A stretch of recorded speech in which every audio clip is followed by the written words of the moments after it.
બીજો નંબર કયો પરિબળ છે? બરાબર, ચલો તાળીઓ પાડો. ચલો ત્રીજા નંબરનું કયું છે? Very good. ચલો વધારે તાળીઓ. ચોથું પરિબળ કયું છે?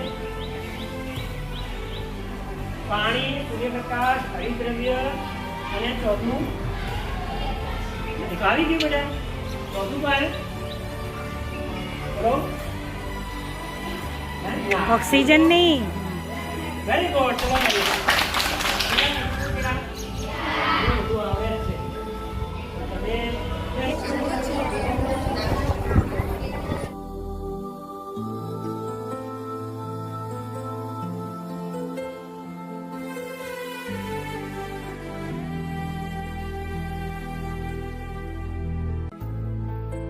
કરવાની ક્ષમતા. શું કહેવાય? કાર્ય કરવાની ક્ષમતા અને ઉર્જા કહેવાય.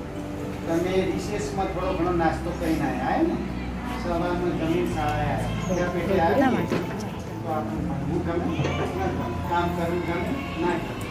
ઉર્જા, શરીરમાં ઉર્જા હોય તો જ બધું આપણે કામ કરી શકીએ, નહીંતર કરી શકીએ નહીં.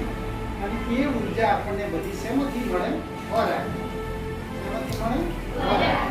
કોની હાજરીમાં મળે ખોરાક? શેમાંથી મળે? વનસ્પતિ. કોની હાજરીમાં? સૂર્યપ્રકાશ.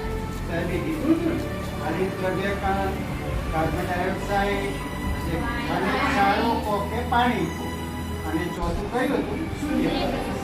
હજાર વયની પ્રકાશ સંશ્લેષણ ક્રિયા કહેવાય. એનાથી વનસ્પતિ ખોરાક બનાવે. એ ખોરાક આપણે લઈએ, આપણામાં ઉર્જા તો આપણે હલ કરી શકીએ.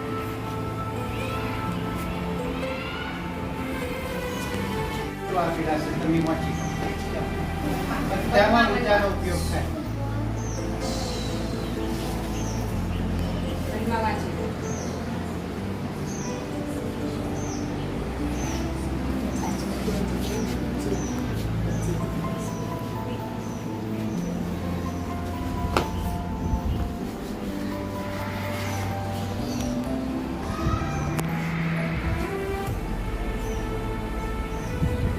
આપણે રસોડું બનાવીએ ને, ગેસ વાપરીએ ને, એલપીજી ગેસ, જેમાં ઇથેન વાયુ આવે. કયો વાયુ આવે? ઇથેન. એ પણ ઉર્જા કહેવાય ને.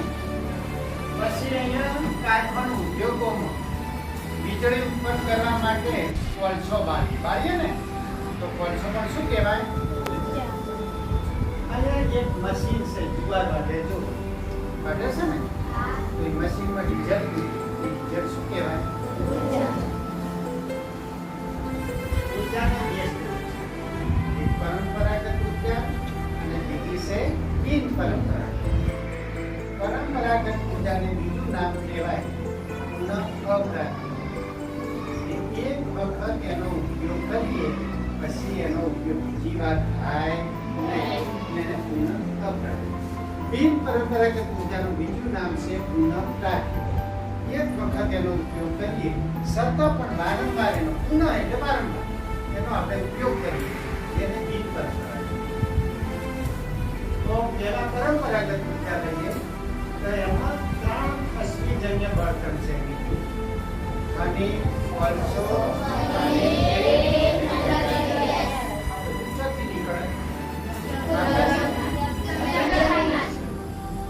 અને જમીનમાં જે પડેલું છે એને આપણે બહાર કાઢીએ